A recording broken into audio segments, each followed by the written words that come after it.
आजकल leader jail में हैं, वो जब इक़्तिदार में नहीं आए थे और बड़े बड़े जलसों में ख़िताब करते हुए उन्होंने एक ऐलान किया था, अगर महंगाई बढ़े तो समझ लो हुक्मरान चोर है। किसी हुक्मरान के दौर में महंगाई कम नहीं हुई, सब के दौर में बढ़ी है। जिसने ऐलान किया था, फतवा दिया था, उसके दौर में भी महंगाई बढ़ी है। कलमे का निज़ाम, हमारी कौम अवाम खौफज़दा है कि शायद वो निज़ाम आएगा तो कोई सबको कोड़े लग जाएंगे, कोई ज़बरदस्ती नमाज पढ़ाई जाएगी। जब इल्म हुनर होगा, सनत और टेक्नोलॉजी साथ होगी, तो ये कौम एक खुशहाल कौम बनेगी, ये मुआशरा एक खुशहाल मुआशरा बनेगा। अदल होगा तो अमन होगा, अमन होगा तो कारोबार चलेंगे। आज पूरी दुनिया पे हुकूमत किसकी है?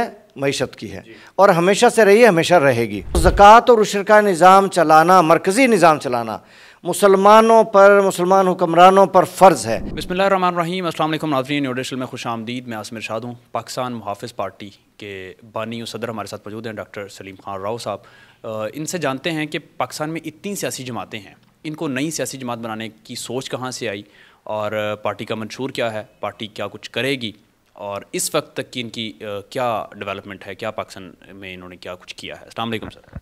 जी वालेकुम सलाम। बिस्मिल्लाहिर्रहमानिर्रहीम। तो आपका पहला सवाल है कि नई पार्टी बनाने की ज़रूरत क्यों पेश आई। तो कौम का हर फ़र्द इस वक्त बेचैन है, बेकरार है, परेशान है, डिप्रेशन में है कि मुल्क का क्या बन रहा है, कौम का क्या बन रहा है और क्या हालात हैं और क्या होंगे, पाकिस्तान के क्या फ्यूचर क्या है। तो इन हालात में सबका दिल चाहता है कि वो कुछ ना कुछ करे, और जो मौजूदा हुक्मरान अब तक रहे हैं उनको तो हम देख रहे हैं जो कुछ किया है, और वो इससे बढ़कर कुछ करेंगे भी नहीं। और जो बुरा निज़ाम एक चल रहा है उसके अलावा उन्होंने कुछ नहीं करना। जो जमातें ऐसी हैं कि आप कहेंगे कि मजहबी मंशूर वाली, तो उन जमातों की भी हमने परफॉर्मेंस देख ली है। वो किसी न किसी सूरत में हुकूमत में रही हैं, अगर मुकम्मल नहीं तो पार्शली, लेकिन हमने उनकी कारकर्दगी देख ली है। अब इन हालात में मैं किसी से भी मुतमईन नहीं हूँ, ना तो हुक्मरान जमातों से, ना उन जमातों से जो हुकूमत में हिस्सा रह चुकी या मजहबी नारा लेके चल रही हैं। अगर मैं कुछ करना चाहता हूँ तो फिर मुझे ख़ुद एक जमात बनानी पड़ेगी। तो इसके लिए मैंने फिर एक जमात बनाई, और जिसका हमारा मंशूर है मुख्तसरन कलमे की ज़मीन, कलमे का निज़ाम। अब कलमे के निज़ाम की वजाहत हमें करनी पड़ेगी। कलमे का निज़ाम क्या है? कलमे का निज़ाम, हमारी कौम अवाम खौफज़दा है कि शायद वो निज़ाम आएगा तो कोई सबको कोड़े लग जाएंगे, कोई ज़बरदस्ती नमाज पढ़ाई जाएगी, ज़बरदस्ती रोज़े रखाए जाएंगे, कुछ ऐसे परेशान कुन मसाइल। लेकिन असल में कलमे का निज़ाम क्या है? तो उसमें सबसे पहले है इल्म हुनर।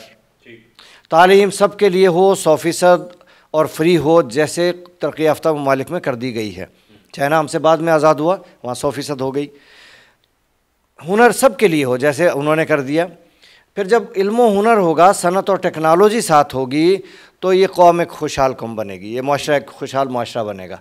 तो सबसे पहला जो इस्लामी निज़ाम का नुक्ता है, या कलमे की ज़मीन पे कलमे के निज़ाम का हिस्सा है, वो है इल्म हुनर।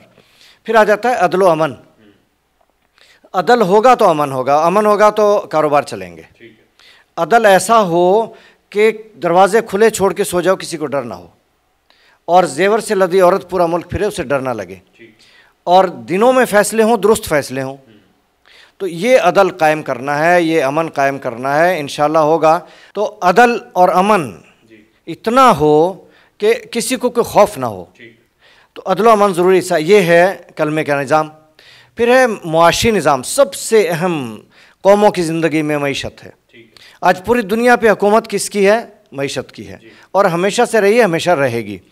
तो मईशत के लिए हमें एक पूरा निज़ाम देना है, जिसमें ज़कात और उशर का निज़ाम हम पे फ़र्ज़ भी है। मैं समझता हूँ कि जो ज़कात नहीं देते वो मुसलमान हैं कि नहीं, क्योंकि वो तो ऐसे लोग हैं जिनके लिए अल्लाह के महबूब के ग़ुलाम हज़रत अबू बकर सिद्दीक़ रज़ियल्लाहु तआला अन्हु ने ऐलान जंग किया, और जंग की और उनका कला कमा किया था।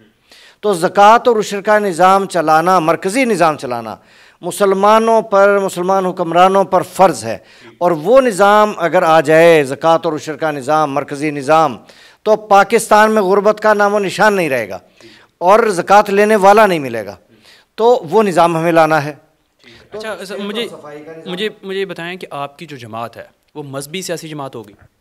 हाँ देखें, हमारी है सियासी जमात और मज़हब हमारा, यहाँ तो पाकिस्तान में है ही मुसलमान, थोड़े से हैं, बाकी अक़वाम तो जिन्हें हम कह लेते हैं अक़लियतें। तो हमारा तो एक ही निज़ाम है और वो निज़ाम इस्लामी निज़ाम है। तो कलमे का निज़ाम ही हमारे लिए है और उससे बढ़कर निज़ाम कायनात में कोई है भी नहीं। एक तो वो क्राइटेरिया जो आजकल लीडर जेल में हैं, वो जब इक़्तिदार में नहीं आए थे और बड़े बड़े जलसों में ख़िताब करते हुए उन्होंने एक ऐलान किया था और मैं उसको एक फ़तवा समझता हूँ और मैं उस पर बिलीव करता हूँ। वो था कि अगर महंगाई बढ़े तो समझ लो हुक्मरान चोर है। आप समझते हैं? मैं इस पर यकीन रखता हूँ। अच्छा। हाँ, पूरा 100% रखता हूँ। और आज तक यूँ देख लें, आपके अयूब खान के बाद जितने भी हुक्मरान हैं, आप वो गूगल पे ही नक्शा उठा के देख लें तो आपको ग्राफ यूँ मिलेगा, किसी हुक्मरान के दौर में महंगाई कम नहीं हुई, सब के दौर में बढ़ी है। जिसने ऐलान किया था, फतवा दिया था, उसके दौर में भी महंगाई बढ़ी है। तो इसलिए मैं कह सकता हूँ कि पाकिस्तान में जो भी हुक्मरान अब तक आए हैं, किसी ने भी कौम की खिदमत नहीं की है, कौम को कुछ दिया नहीं है, कौम को महंगाई दी है। सर क्या मतलब अगर एक दौर में चीनी 1 रुपये किलो थी तो क्या हमेशा एक रुपये किलो रहेगी? देखें, एक इंटरनेशनल करेंसी होती है, तो वो आजकल डॉलर या पाउंड या कोई ऐसी करेंसी को आप ले लें, हमें उसके हिसाब से रखना पड़ेगा। वो ज़माना था कि जब डॉलर 1 रुपये का था, तो अगर चीनी 1 रुपये की थी तो इसका मतलब वो 300 रुपये की थी आज के हिसाब से। तो इसी तरह से हमें उस इंटरनेशनल करेंसी के हिसाब से देखना होगा। तो फिर अगर चलते रहें तो ठीक है, और अगर हम उसके मुताबिक नहीं चल रहे, हमारा रुपया जो वो इतना गिर गया कि आज वो 1 रुपये का $1 की बजाय 300 या 350 या 250 रुपये का $1 मिलता है, तो हमने कितनी तरक्की की? हम तो 250 गुना गिर गए हैं। तो क्या आपको लगता है कि आप ये सब कुछ कर पाएंगे? हाँ देखें, डिटर्मिन इंसान कर ले तो डिटर्मिनेशन इज़ अ पावर, क़ुव्वत फ़ैसला। तो फैसले देखें, एक एक फ़र्द ने ही कौमों को बनाया है ना।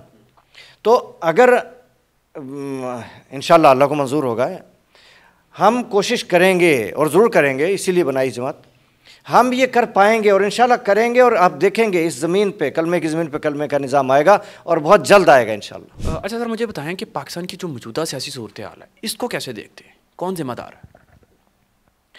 मैं ज़िम्मेदार हर उस हुक्मरान को समझता हूँ कि जिसका तख्ता उलट दिया जाता है। कौन उलटता है? नहीं, उलटने वाले का कसूर नहीं होता। उलटने वाले का कसूर नहीं? बिल्कुल नहीं। मैं कहता हूँ उलटने वाले का कसूर नहीं होता। कैसे? मैं इसको दावे से इस बात पे कह रहा हूँ कि देखें, अगर बिलफर्ज मैं हुक्मरान हूँ और मैं प्रॉपरली काम कर रहा हूँ और महंगाई कम हो रही है, आवाम खुशहाल हो रही है, तालीम आ रही है, हुनर आ रहा है, सनत लग रही है, मुल्क तरक्की कर रहा है, कोई नहीं गिराएगा। और अगर मैं ऐसे काम कर रहा हूँ कि मेरे ख़िलाफ़ रिपोर्टें जा रही हैं कि ये हो रहा है, वो हो रहा है, सब कुछ हो रहा है, और फिर मुझे अगर कोई कहे कि जी ये हो रहा है और गलत हो रहा है, तो मैं कहूँ कि तुम सब बकवास करते हो, तो फिर मेरा वक्त आ गया। तो गिराता कौन है? कोई भी गिराया, अवाम। देखो, असल पावर जमहूरियत में अवाम होती है। अवाम ने तो कभी हुकूमत नहीं गिराई सर। देखें, अवाम अपना ज़ोर लगाती है। जब 2-2 महीने के धरने होते हैं तो वो भी अवाम ज़ोर लगाती है, लेकिन ऐसे यूँ ज़ाहिरन नहीं गिरती, मगर बुनियादें खोखली हो जाती हैं। गिराने वाली आखिर कोई तो ताकत होती है। सर वो ताकत जो है वो तो अवाम के नीचे होती है ना, वो तो जमहूर के नीचे है, वज़ीर-ए-आज़म के नीचे है, कैसे? देखें, एक बात तारीख़ के हवाले से मैं कह रहा हूँ, अज़ल से अबद तक, और मैंने एक किताब पढ़ी थी, तारीख़ के असबाक, lessons of the history. Might is right, this the principle of universe, whole universe. इसको कोई डिनाई नहीं कर सकता। हमें ये देखना पड़ेगा कि पाकिस्तान में सबसे बड़ी पावर कौन से। हम कहने को तो जमहूरियत कहते हैं, लेकिन हमारा कौन सा सियासतदान है जो किरदार के एतबार से पावरफुल है? एक भी नहीं है। ताकतवर कौन? ताकतवर फिर वो हैं कि जो जिनका हम नाम नहीं लेना चाह रहे, जिनका हम नाम नहीं लेना चाह रहे, जिनका आप नाम लेने की हिम्मत नहीं है आप। नहीं, देखिए बात ये है कि मैं शुरू से ही मैं कसूरवार सिर्फ सियासतदानों को समझता हूँ।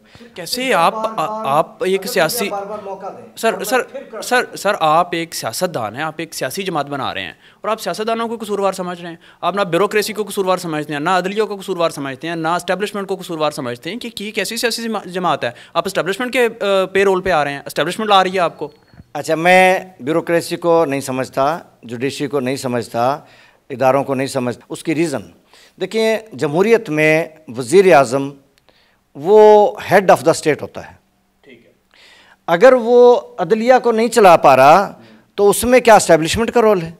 आप बिलफर्ज आप बन गए वज़ीर, ये सफाई कर लें, ये जो बल्दियात है, वज़ीर बल्दियात।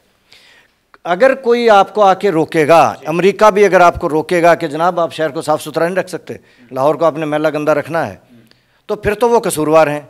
और अगर आप में ही सेंस नहीं है कि दुनिया ने अपने शहर कैसे साफ़ सुथरे रखे हुए हैं, लंदन कैसे खूबसूरत है, और आप लाहौर को क्यों नहीं कर सकते, आप जुर्मानों का निज़ाम क्यों नहीं नाफिज कर सकते जो सारी दुनिया में नाफिज है। अगर एक वज़ीर को इतनी सेंस नहीं है कि उसने तालीम कैसे देनी है, उसने सफाई का निज़ाम कैसे चलाना है, उसने ब्यूरोक्रेसी को कैसे कंट्रोल करना है, अगर इतनी काबिलियत नहीं है, सेंस नहीं है, तरीक़ा नहीं आता, तो फिर तो कोई भी मुदाखलत करेगा। ठीक है जी, बहुत शुक्रिया। पाकिस्तान मुहाफ़िज़ पार्टी के बानी सदर डॉक्टर सलीम खान राव साहब हमारे साथ मौजूद थे। बातें आपने सुनी हैं, दावे आपने सुने हैं, और बाकी फ़ैसला आम आवाम ने करना है कि वो इनके बारे में क्या राय रखते हैं। अब तक के लिए इतना ही। अपना बहुत सारा ख्याल रखें। मुझे दीजिएगा इजाज़त। अल्लाह ने के बाद।